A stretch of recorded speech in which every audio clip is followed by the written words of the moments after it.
Hi, I'm Dr. Kerry Gelb, and welcome to Open Your Eyes, your source for everything you want to know about eye care. The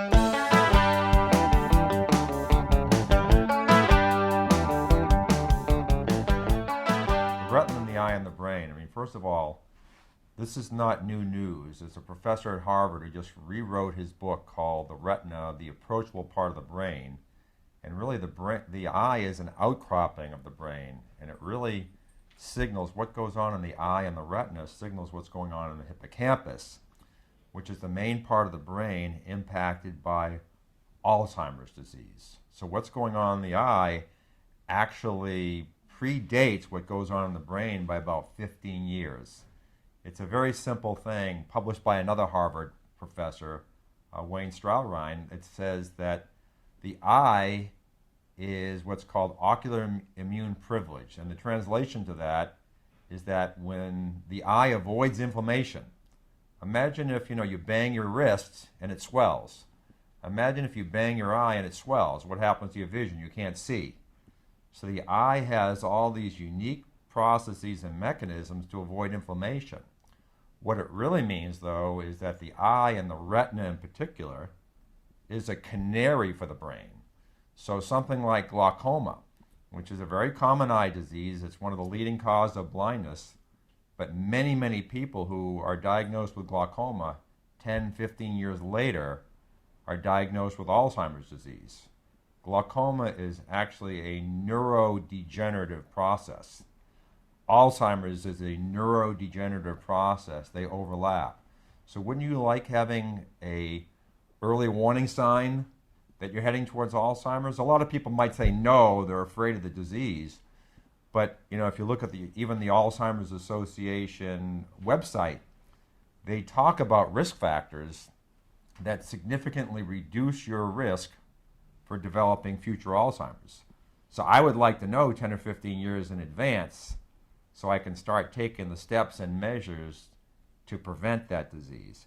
And it will also most likely slow or reverse or stop the progression of your glaucoma at the same time, because mechanistically they're the same. It's an inflammatory process. It's high sugars in the blood. It's the unhealthy, not the healthy fats. It's lack of exercise. It's many of the common risk factors that we know and understand in health and disease. Has there been any studies, since it's a 15-year, advanced window into that you may get Alzheimer's? Has there been studies over the 15 years to show that, or is that? No, you can actually just go into Google. All doctors hate Google Docs, but I use Scholar Google, which searches all the PubMed, National Institute of Health, medical records and scientific records.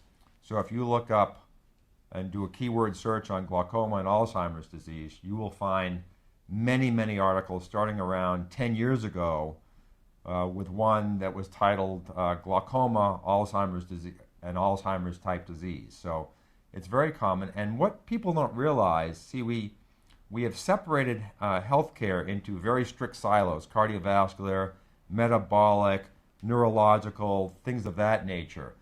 But there's a profound connection across these diseases, and the number one connection is our vascular system.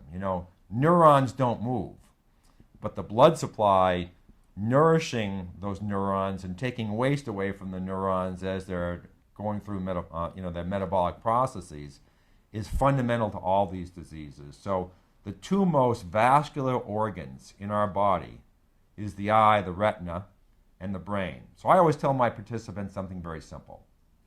Hold up your two thumbs next to your neck. This is the size of your carotid arteries bringing blood flow to your brain. Guess what? You bring 25% of the oxygenated blood that leaves your heart goes to your brain, yet your brain is only 2.5% of the mass of your entire body. So your brain is 10 times more vascular than any other tissue, and the eye is even more vascular. So when a neurologist says this is a neurological condition, they're essentially not telling you the truth. It's a vascular condition that is impacting the neurons. The blood supply dictates essentially everything.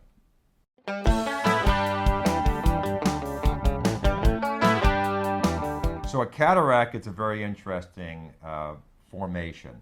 It's an opacity, it's an opaqueness, but really it's called a misfolded or unfolded protein response.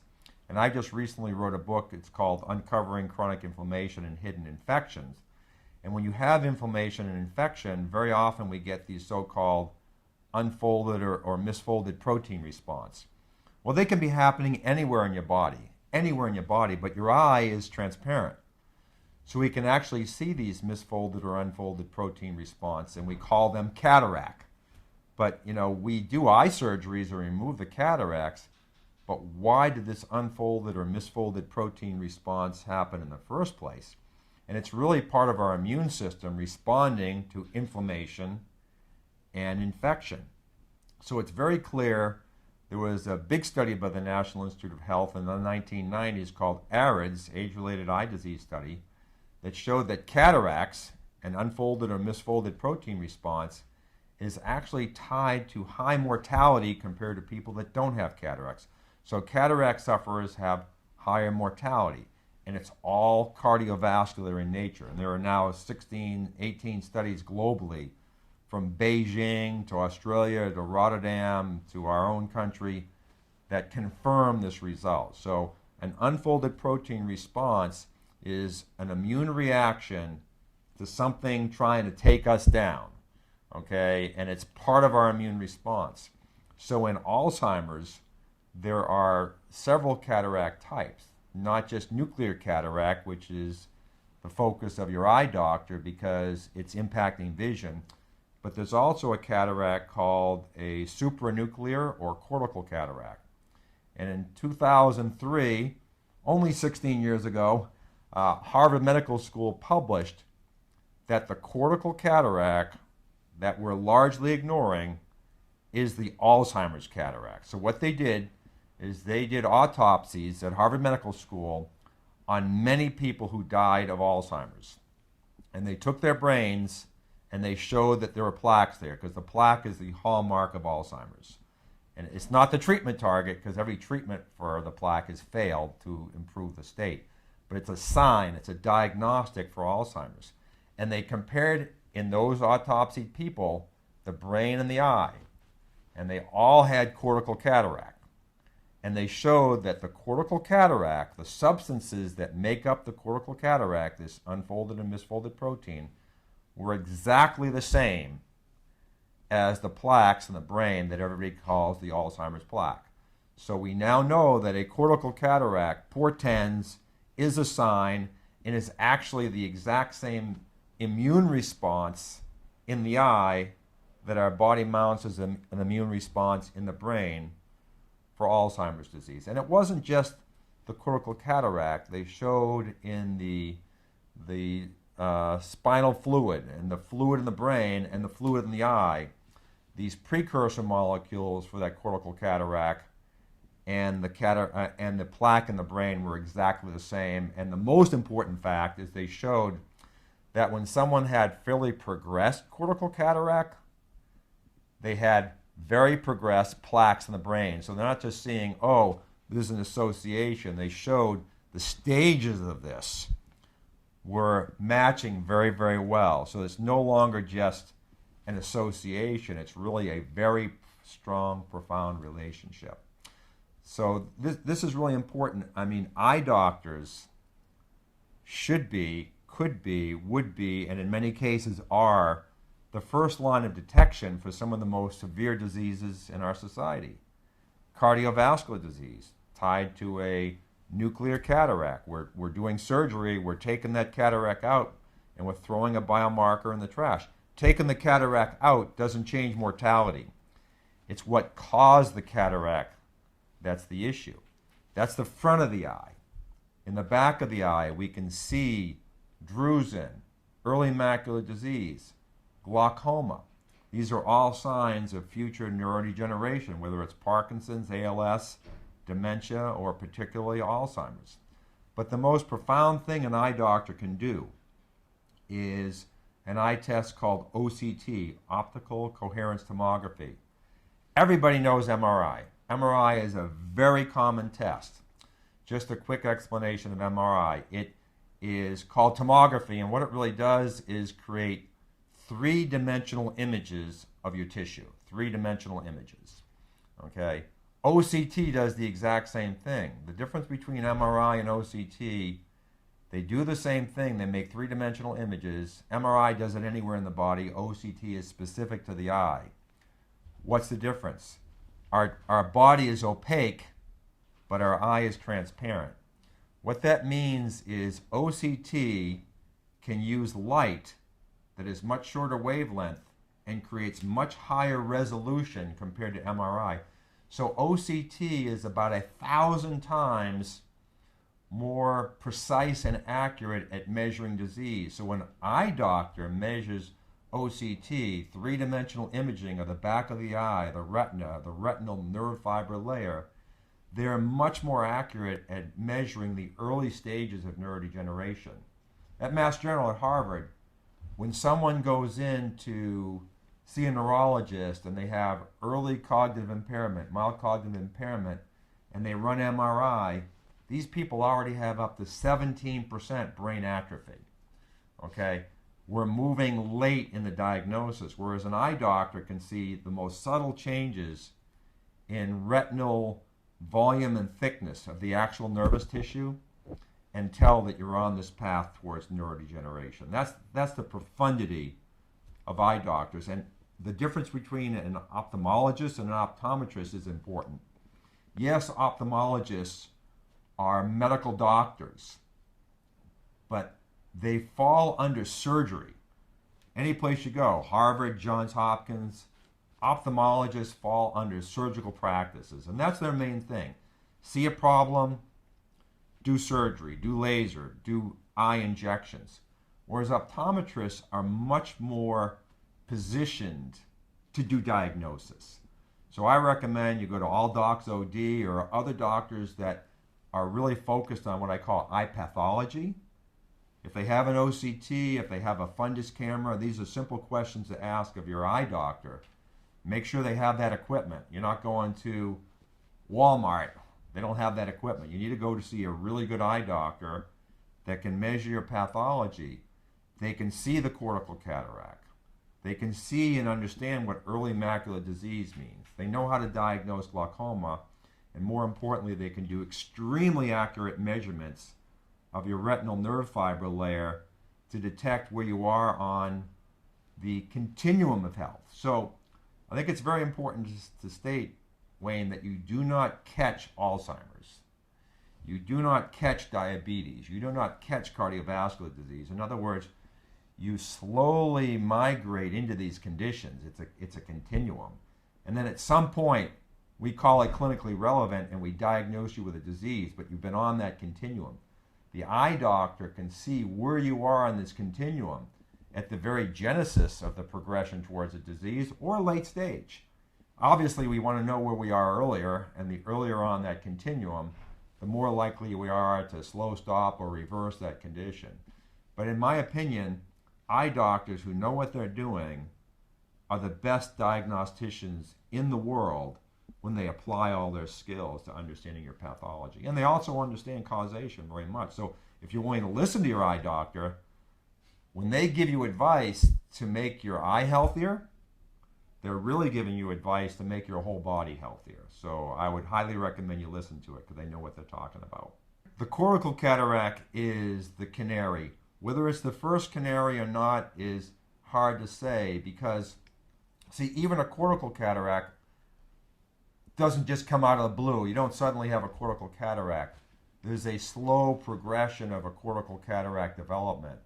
So just swelling in the lens, which some eye doctors have the methodology to test for that. A condition called pseudo-X may be related to this early stage of cortical or lens swelling leading to a cortical cataract. Then we see a fibril, and then we see the progression. So it's a progression. So, but looking at OCT, I would say between looking at the retina and looking at changes in the retinal nerve fiber layer volume and thickness, and then studying where someone is on the cortical cataract development scheme, are probably happening in parallel. But I'm not a reductionist. You know, it's never just one thing.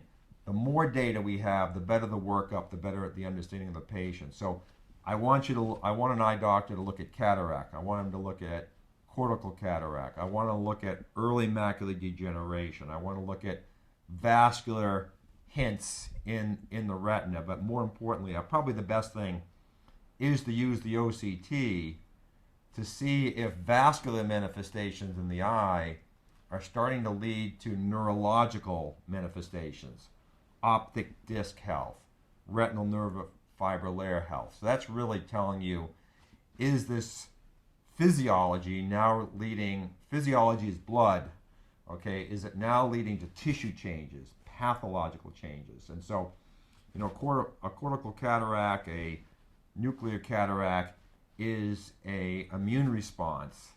But now, is that immune response happening long enough to lead to an actual tissue change? And that's what OCT is measuring better than any other instrument that any doctor has anywhere, anyhow.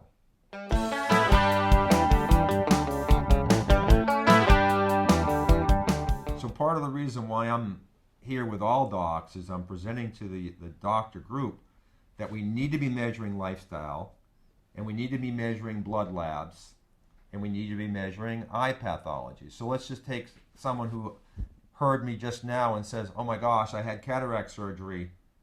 Am I really going to die young? The eye is a screening, is a profound screening tool. And the answer to the question of whether you're at risk compared to someone without a cataract is all tied in the blood. And it's not about cholesterol, maybe a little bit about A1C, but it's all about inflammatory markers, C-reactive protein, elevated white blood cell counts, erythrocyte blood cell sedimentation rates, repair molecules like fibrinogen, stroke risk, things like that. So we need to back titrate. We see eye pathology, we back into the blood labs, and if and when, and usually we do, see inflammation, then we look at lifestyle factors that can contribute to the inflammation. So nutrition is extremely important for us to stay, as we age, ahead of repair and recovery. But there can be other factors that manifest. So for example, if you have bleeding gums, very simple thing. Use a piece of dental floss, and if you floss your teeth and you pull out a little pink, guess what? The blood vessels in your gums, in affecting the bone in your teeth, holding your teeth in, are weak.